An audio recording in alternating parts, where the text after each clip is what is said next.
Buen día. Sí, saludos. Buenos días, Bueno, hermano. ya aquí nosotros tenemos a César, el ingeniero César Fernández. Un analista. Ingeniero César Fernández, quien es miembro de la dirección política de la Fuerza del Pueblo, un alto dirigente de la Fuerza del Pueblo y el director de proyecto 2044-1, un proyecto. A Dios lo de Dios y a César lo del César. Debe ser. Que por lo menos en diseño, una gran cantidad de obras necesarias para el país. Bienvenido, César, a La Voz Libre Radio. Aquí está el querido Oscar Peralta. Amigo suyo. Aquí está Julio César también, Díaz. Y de manera todo un pueblo, en medio Cibao, escuchándote. Buenos días, César.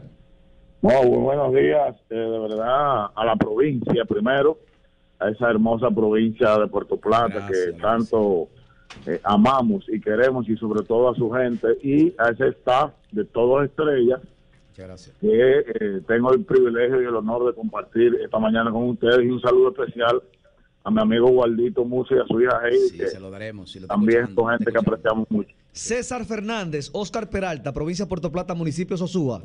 Recuerdo cuando estabas por acá, que eras vicepresidenta del PAL con Maritza López de Ortiz, cuando nos reuníamos en la casa de Socorro Gel, que estábamos trabajando de manera directa. De verdad que quiero felicitarte por ser un gran profesional. Una corrección, Oscar, yo no era vicepresidente, yo era secretario general. Secretario general, correcto. Que estábamos siempre cerca, y de verdad que recuerdo aquella obra que autorizó César para Loma Bajita, Loma Blanca, con el tema de los proyectos especiales. Hoy los ganaderos de Loma Blanca, de Loma Bajita, César no los recuerda, yo sí. Hoy andan en sus camionetas tranquilos, con asfaltos, con cunetas, por esa voluntad y disposición de aquella ocasión. Felicidades. Ha sembrado. Gracias. César. Y recordar que eso fue un mandato del presidente Leonel Fernández. Sencillamente cumplimos instrucciones de que se escuchara al pueblo, que se escucharan las necesidades de cada comunidad, y que en la medida de que las posibilidades del presupuesto del gobierno lo permitiera, atender de manera urgente sobre todo la producción. Recuerdo perfectamente esas hermosísimas comunidades que caminamos metro a metro junto a ustedes, junto a los líderes de la comunidad, para poder llevar esas soluciones que en este momento se llevan. César, de inmediato, bueno, como tú eres un ingeniero versado, sobre todo conoce el costo de construcción, nos gustaría, ¿cuál ha sido la razón de estos altos precios en la materia de construcción? O sea, ¿cuál es? ¿Por qué? Y si tú tienes también alguna, como tú eres también un dirigente de la Fuerza del Pueblo, y la gente de la Fuerza del Pueblo lo que hacen son crítica constructiva. Nos gustaría que también emitiera tu opinión respecto a esto. Mira, realmente tú sabes que la columna vertebral del desarrollo de la construcción, vamos a decir, el ingrediente principal en esa receta es la varilla y el cemento. La varilla tiene dos fuentes de origen en nuestro país. La primaria es la fabricación local, pero que se fabrica a partir de un acero que es producido en los Estados Unidos, y aquí se procesa y se convierte en varilla. Hay una empresa que es un monopolio. Luego el otro tipo de varilla que se utiliza es una varilla importada de China, pero por el costo del flete sale inclusive a veces hasta un poco más cara que la varilla que se compra aquí, lo que permite que el monopolio que existe maneje el precio de la forma que ellos lo entiendan. Entonces, el presidente de la República ha hablado de que va a hacer una apertura sobre esa importación, pero no creo que eso impacte de manera significativa. Nosotros, por ejemplo, hace unos 4 meses estábamos comprando el latado de acero a unos 35, 36 mil pesos. Al día de hoy, la semana pasada compramos a 70 mil, es decir, prácticamente el doble. El cemento de 240, 250, estamos comprando en esta semana hasta 400, es decir, también casi el doble. Automáticamente, sin hacer grandes cálculos, eso te dispara la construcción en un 30%. Cuando haces una combinación de los demás productos que intervienen en la construcción, como es el plástico, en el tema de las tuberías de PVC y el alambre, que el 70% viene de China, el alambre que se utiliza en construcción, entonces podrías rondar que el precio por metro cuadrado de construcción se te haya disparado a un 35%, es decir, al día de hoy estamos hablando que hace 6 meses un metro estaba en unos $1,000, lo dolarizo porque así es que nosotros los ingenieros lo trabajamos, en unos $1,000 hoy puede andar entre $1,250 a $1,300 el metro. O sea que si estás construyendo un apartamento que lo vendiste, vamos a decir a $1,100, al día de hoy le estás perdiendo $200 por cada metro de construcción en esa edificación. Es decir, que eso va a llevar a la quiebra a cientos de constructores que no solamente en la capital, sino en Puerto Plata, que se está construyendo mucho, en Santiago se está construyendo mucho, van a ser afectados. ¿Qué hacer? ¿Qué recomendamos al gobierno hacer? Bueno, buscar algún tipo de subsidio o de posposición de pago de ITEVIS, de algún tipo de arancel que permita en una franja de unos 6 meses bajar esos costos, que se dinamice mucho más la construcción, que los contratistas no quiebren y que la gente pueda adquirir a un precio razonable las viviendas que ya ha preadquirido. Esa es la sugerencia que hacemos, porque recordemos que estamos en un tema de una pandemia. Los fletes, tanto de Estados Unidos como de China, más de China que de Estados Unidos, han subido, pero hay muchos productos que vienen de China por el tema de la pandemia. Ayer cerró, me parece que Shenzhen es el cuarto puerto más importante de China, cerró el día de ayer por temas de COVID. Es decir, que eso aumentará todavía mucho más. Entonces el gobierno está en el deber de intervenir de manera drástica en este sector para evitar daños mayores. El doctor Alfonso Crisóstomo, su amigo el querido, tiene una pregunta. El querido. Mi respeto para usted, don César, mi admiración, porque la verdad es que después que le he dado seguimiento en entrevistas radiales y televisivas a usted, es que he detectado el talento comunicacional, argumentativo, analítico que vosotros tenéis. Así que mi admiración y respeto. Y por supuesto... Y un de orden, César escribió las líneas del himno del PAL. Es un poeta incurable. Continúe. Y Marisa, que es mi canchanchana histórica. Debo preguntarle dos cosas. Una pregunta en dos segmentos. El primero tiene que ver con la estructuración piramidal o jerárquica del partido Fuerza del Pueblo, para que la gente se edifique cómo está constituido jerárquicamente el partido. Y segundo, 5 aportes que usted tiene de trascendencia hecho por el expresidente 3 veces, Leonel Fernández, para el crecimiento o el desarrollo de la República Dominicana.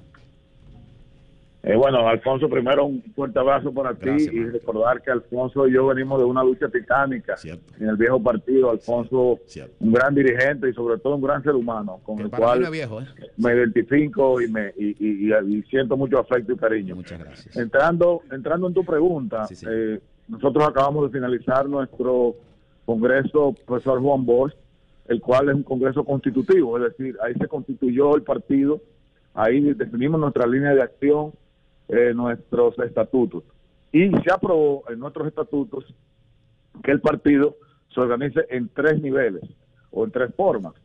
La primera es la territorial, que es la organización clásica de un partido político. Si vives en Puerto Plata, entonces te organizas en Puerto Plata. Bueno, te organizas en Altamira, en Inver, en Luperón, en La Isabela, en Sosúa, en Cabarete, donde quiera que estés, ahí obviamente tu radio de acción es tu radio de acción política. Correcto. Este es el primer nivel de organización. Y eso lo haces a través de una dirección de base que en el caso de Puerto Plata, según el municipio, tendrá 9 miembros o en los municipios de mayor densidad de población tendrá 17 miembros. Ya automáticamente con afiliar en ese territorio tienes una dirección de base. Luego tienes la dirección de base temática, que es una innovación en la Fuerza del Pueblo, que es que, por ejemplo, los comunicadores pueden tener una dirección de base de comunicadores, los médicos, los abogados, los ingenieros. Una novedad. Y esto no obedece a ningún tipo de territorialidad, porque, por ejemplo, vamos a decir que Oscar tenga una relación con comunicadores en Europa, puede Oscar hacer su dirección de base con amigos y colaboradores de Europa, y que sea una dirección de base temática donde traten temas de la comunicación, temas de los medios de comunicación. Y para mí, la tercera forma de afiliarse, que es es el único partido que la tiene, es la más moderna y la más impresionante, es lo que hemos denominado la Fuerza Digital.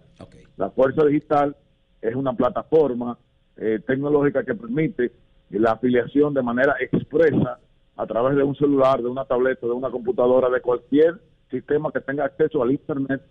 Te inscribes y lo más impresionante de todo es que al inscribirte decides qué quieres hacer en el partido, si quieres participar como militante, como simpatizante, si quieres ser voluntario, etcétera. Y una vez llenas un breve formulario con informaciones muy básicas que obviamente se cruzan con el padrón de la Junta para certificar que eres, y luego te hacen una pregunta y se te llaman por teléfono. Por correo electrónico recibes tu carnet del partido en horas. Oh, Dios. Y quedas enrolado en el partido y quedas comunicado con el partido permanentemente de manera bidireccional. En resumen, la Fuerza del Pueblo está organizada de una fuerza horizontal. La verticalidad no existe ya, ni hay espacio en los partidos políticos modernos para esas pirámides donde hay un gran jefe allá arriba que solamente habla y no escucha. No, la Fuerza del Pueblo está diseñada para escuchar y sobre todo para que la comunicación sea bidireccional, y sobre todo los medios ágiles y modernos que tiene el mundo, como es el Twitter, como es el Instagram, como es el Facebook, como lo es el WhatsApp y otras tantas redes sociales de comunicación que la Fuerza del Pueblo está administrando, y sobre todo cada uno de sus miembros tiene la capacidad de administrarlo. Logros del presidente Fernández, te diría, en los 3 periodos de gobierno: el primero, haber conjugado lo que ningún partido político había conjugado en la historia de la República Dominicana, que es la garantía de libertades, el poder seguir construyendo nuestra democracia. Hay que resaltar que la democracia es un proceso de construcción permanente. Nunca hay una democracia consolidada, y solamente tenemos que ver el atentado que hubo en los Estados Unidos contra el Capitolio, supuestamente la democracia más fuerte del mundo. Por eso la democracia es un proceso en construcción permanente. Primero eso, haber logrado mantener ese crecimiento de la democracia, combinado con el desarrollo económico del país, el desarrollo institucional y el desarrollo de infraestructura. Ningún gobierno lo hizo. Tuvimos grandes tiranos como Lilis y Trujillo, que sí desarrollaron el país, pero no había libertades. Gobiernos del PRD con muchas libertades, pero sin ningún tipo de aporte al país. Si analizas entonces los 3 periodos de gobierno del presidente Fernández, la institucionalidad, la creación de la constitución más moderna de América, la de enero del 2010, la propia ley de Estrategia Nacional de Desarrollo 2030, un avance importantísimo, sostenimiento macroeconómico a lo largo del tiempo, heredado todavía por este gobierno, por las políticas monetarias y financieras que implantó el presidente Fernández, y en infraestructura ni hablar. Puerto Plata es un símbolo de infraestructura, el desarrollo de infraestructura de los gobiernos del presidente Fernández.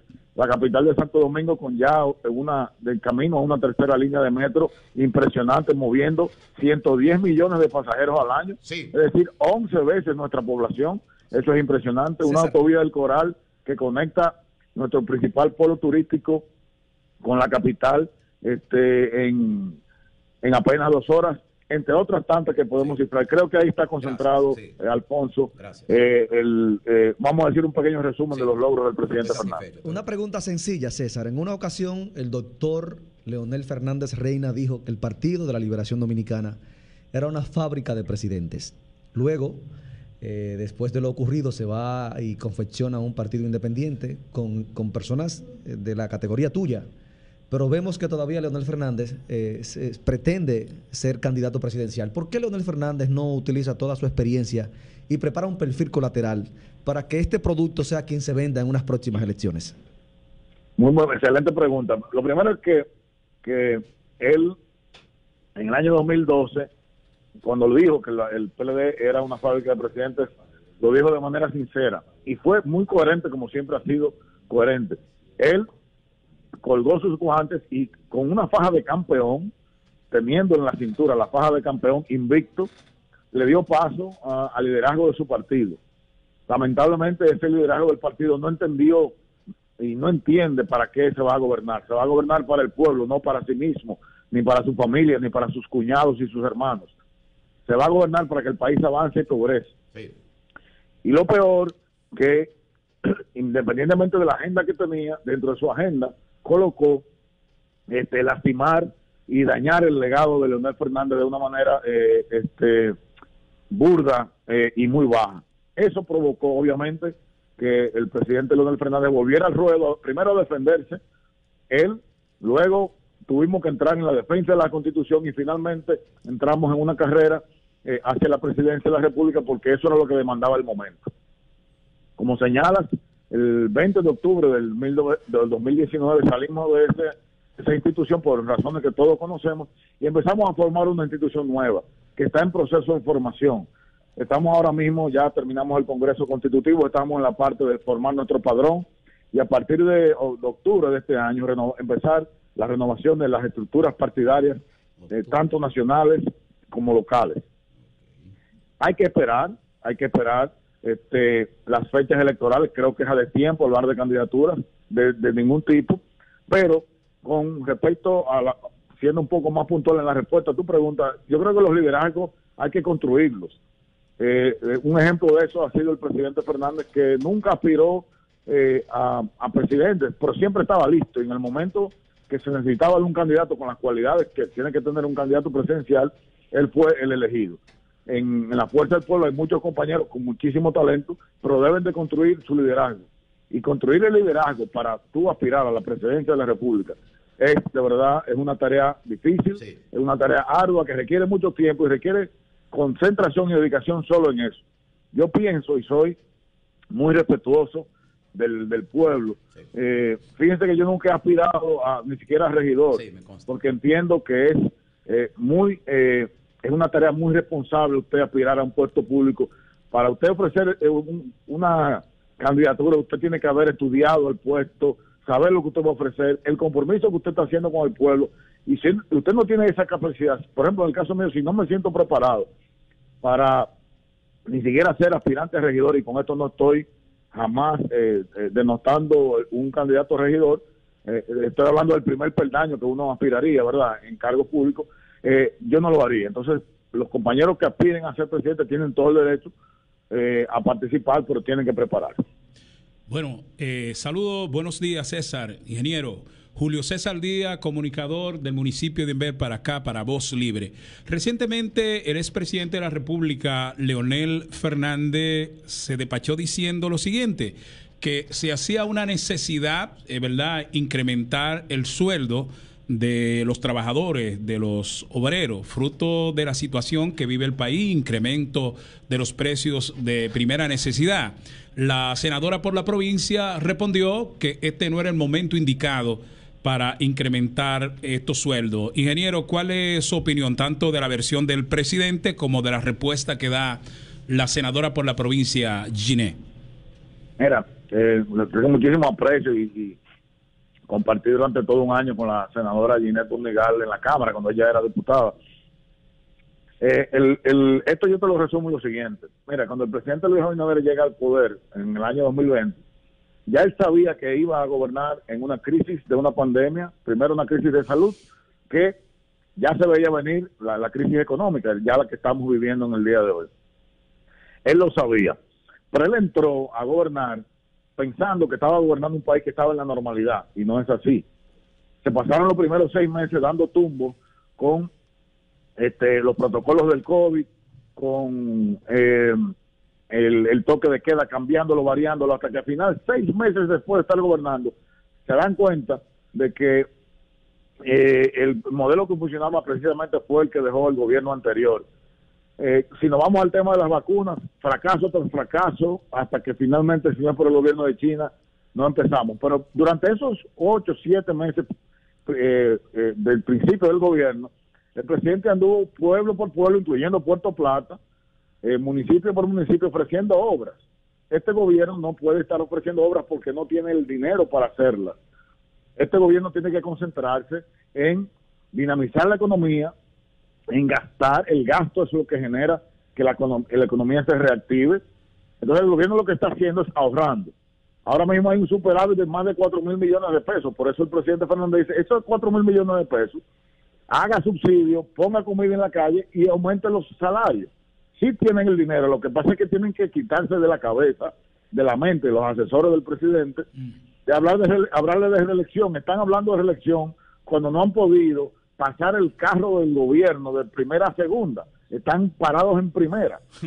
Entonces tienen que dinamizar. Aquí hay instituciones del gobierno, de infraestructura, que tienen certificados financieros en el Banco de Reserva porque no han querido gastar el dinero en obras y tienen las obras contratadas. Entonces, eso es una barbaridad en momentos de crisis. En momentos de crisis tú tienes dos formas de actuar. El modelo europeo, que es el restrictivo, que es no gastar, ser austero, eso de que no comprar carro, eso es un absurdo. Usted tiene que gastar, no estoy diciendo que tengan que comprar carro, pero sí gastar en obras, en proyectos que dinamicen la economía. Y el modelo de los Estados Unidos, fíjate cómo los Estados Unidos ha invertido ya más de 3 trillones de dólares en la gente. ¿Para qué? Para que la gente gaste. También parte de ese peso, de ese gasto de los Estados Unidos, el doble de remesas que están llegando a la República Dominicana es lo que tiene un poco desestabilizado también la economía. Pero nosotros en la Fuerza del Pueblo creemos que hay condiciones para aumentar los salarios, hay condiciones para desarrollar proyectos, pero lamentablemente la inexperiencia de los funcionarios que tiene el presidente Luis Abinader tiene el gobierno atascado. César, hay otra preguntita que queremos hacerte.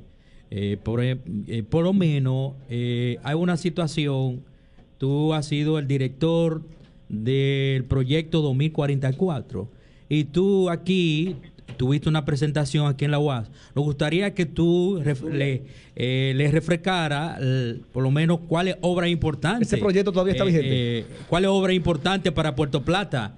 Aún, para que el gobierno por lo menos tenga la idea. Mira, sobre esa pregunta es muy interesante. El presidente Luis Abinader, ¿te recuerdan? Apenas habiendo asumido el gobierno, visitó la Fundación Global Democracia y Desarrollo, y el presidente Fernández nos dio la oportunidad de estar en esa reunión, en parte de la reunión, ¿verdad? Hubieron varias reuniones. Sí. Hubo una reunión privada y nos dio la oportunidad de conversar de RD44 con el presidente Abinader, y ahí le comentaba que casualmente la carretera del Ámbar es un proyecto de RD44. Sí, claro, yo la vi. Lo estudiamos allá, entre otros tantos proyectos. Por ejemplo, una demanda que ha tenido Puerto Plata, históricamente, que es la necesidad de agua en la zona norte de Puerto Plata. Sí, eso es un gran problema. Sí. Eso es uno de los proyectos que tenemos. Bueno, ya la carretera Navarrete-Puerto Plata, nosotros hemos planteado ampliarla a 4 carriles, está ahí también. Proyectos de viviendas de protección social, o sea, viviendas para cerrar el déficit. La renovación del malecón y recalificación del suelo. El malecón se ha intervenido varias veces, pero el malecón debemos convertirlo en un malecón de la altura de la ciudad de Puerto Plata, como la ciudad de Miami. Es decir, hacer un reordenamiento territorial que permita una mejor explotación de esa bellísima avenida que es el malecón de Puerto Plata. Pero también, por ejemplo, cosas tan sencillas y elementales como la ciudad gastronómica y pesquera en Maimón. Todos nos hemos parado a comer cangrejo, a comer pescado, pero eso, si el gobierno le da un carácter turístico, si ustedes pueden entrar a la página RD 2044 y entren a Puerto Plata y van a ver qué belleza de proyecto hemos planteado, donde puedan llegar los autobuses con los turistas, donde puedan haber parqueos cómodos, baños limpios y toda una infraestructura que le permita a esos productores, esas damas que se ganan la vida ahí vendiendo comida, vamos a decir, en una presentación de calidad mundial, vender ahí sus productos. Pero tenemos también un centro de estudios hoteleros, construir un gran centro tecnológico para que los jóvenes, no solamente de Puerto Plata, de toda la región del Cibao, puedan estudiar carreras técnicas para trabajar en los hoteles del país. Bueno, en fin, hay más de 40 proyectos y siguen llegando proyectos nuevos para Puerto Plata. Sobre todo, tengo mucho entusiasmo. Tengo que ir precisamente por Inver, porque unos jóvenes de allá se comunicaron con nosotros y tienen como 6 o 7 proyectos interesantísimos, y me comprometo contigo, claro, con Julio César, Sí. cuando esté por allá, para que me acompañes y escuchemos a esos jóvenes. Y esos proyectos serán insertados de inmediato en RD 44. Recordar que hemos planificado hacia el 44 proyectos para que se puedan hacer en cuatrenios, en periodos de gobierno de 4 años, y que así finalmente, de cara al bicentenario, Puerto Plata sea la provincia que todos soñamos que sea Puerto Plata, una provincia puntera como lo ha sido siempre, lo fue en el turismo, pero también que se diversifique con museos como el Museo de los Judíos en Sosúa, que es una propuesta, como mejoramientos en cabarete para esas competencias que se hacen de deportes de vela, en fin, hay todo un plan para Puerto Plata, para que Puerto Plata sea la envidia del país y la gente, en vez de querer venir a la capital, que quiera irse a vivir a Puerto Plata. César, hace unos días rodó en las redes sociales una encuesta que miraba el 2024, donde salía Luis Abinader, Leonel Fernández y también Abel Martínez. Tengo entendido que hay un sector de la Fuerza del Pueblo que está coqueteando con Abel Martínez. ¿Qué opinión te merece esto a ti? No, mira, la Fuerza del Pueblo no está coqueteando con nadie. Abel es un gran ex compañero, en lo que cuenta, en lo de mi parte, es un gran amigo. Tenemos una lindísima amistad. Ha sido siempre un soporte, sobre todo de RD44, tengo que reconocerlo, antes de ser alcalde y luego de ser alcalde, y es un activo político muy valioso. ¿Qué partido político no quisiera tener a alguien como Abel Martínez? Pero ahora mismo él está en su proyecto de su candidatura dentro del viejo partido, y nosotros estamos, como te decía, construyendo el nuestro. César, ¿Cómo lo miras, César? César, tú eres un político. La posibilidad, ¿cómo lo miras? Esa contesta que tú das es un político de mucha experiencia. César, ¿cómo miras el perfil de Abel y la aceptación interna y externa también? ¿Por qué no? Mira, yo te diría que Abel es un buen alcalde. Ahí tiene un buen alcalde, y es la verdad. Y el que transforma un municipio, dice él, está expuesto a transformar un país. Recuerda que el municipio de Santiago tiene límites al sur, al norte, al este y al oeste, entonces ahí es un gran activo. Excelente participación, César, ya por último, gracias, nos gustaría que tú valoraras el gobierno de Luis Abinader durante estos 10 meses. Bueno, como creo que hice un pequeño resumen en una de las preguntas que me hicieron. ¿Cómo no? Mira, lo primero sí quiero valorar al presidente de la República que estaba como improvisando, en síntesis, creo. Valoro al presidente como una persona con mucha buena disposición de gobernar, una persona inteligente, de verdad, y con deseo de hacer las cosas bien. Lo respeto muchísimo, pienso también que tiene mucha coherencia como hace las cosas, pero lamentablemente no tiene un buen equipo de trabajo. Wow, Oscar, tú no y lo peor, está desconectado de su partido y no está gobernando con su partido. Mi comentario al principio. Coincidiendo. Eso es lo que pienso, y ya en la parte de las políticas públicas que ha venido ejecutando, pienso ya les he dado mi parecer al respecto. Ale un llamado para que César. Pero por último, Ale, hágale un llamado a los amigos y simpatizantes para que ingresen a la Fuerza del Pueblo. Mira, como ya le hemos descrito, la Fuerza del Pueblo se está convirtiendo, y de hecho es ya la plataforma democrática participativa más moderna y más abierta de Latinoamérica. Único partido que ha realizado un congreso 100% virtual, donde más de 12,000 compañeros y compañeras debatimos ideas sobre cómo queremos participar en esta nueva sociedad. Yo llamo a la nueva sociedad aquella donde hombres, mujeres, jóvenes luchamos por diferentes causas. Ya la Guerra Fría terminó, ya tenemos elecciones cada 4 años, ahora hay nuevas causas. Ahora hay gente que lucha por el medio ambiente, que defiende nuestras cuencas de ríos, nuestros recursos naturales. La Fuerza del Pueblo tiene un espacio para ellos. Ahora tenemos una agenda LGBT que también la Fuerza del Pueblo los escucha y los acompaña. Sí, claro. Tenemos una agenda, la gente que defiende las 3 causales, los que están a favor, los que están en contra. Esos temas los debatimos en la Fuerza del Pueblo. Pero en la Fuerza del Pueblo trabajamos el emprendimiento, cómo fortalecer, cómo darle conocimimiento a los jóvenes para que emprendan, que no piensen en tener exclusivamente un empleo, en no alquilarse, sino en generar ideas, tantas ideas que tienen para... de hecho, y déjeme decirle algo, en la campaña hicimos un concurso de emprendimiento que se llamó Startup Leonel, y hay una joven de Puerto Plata que se llama Mónica Cano.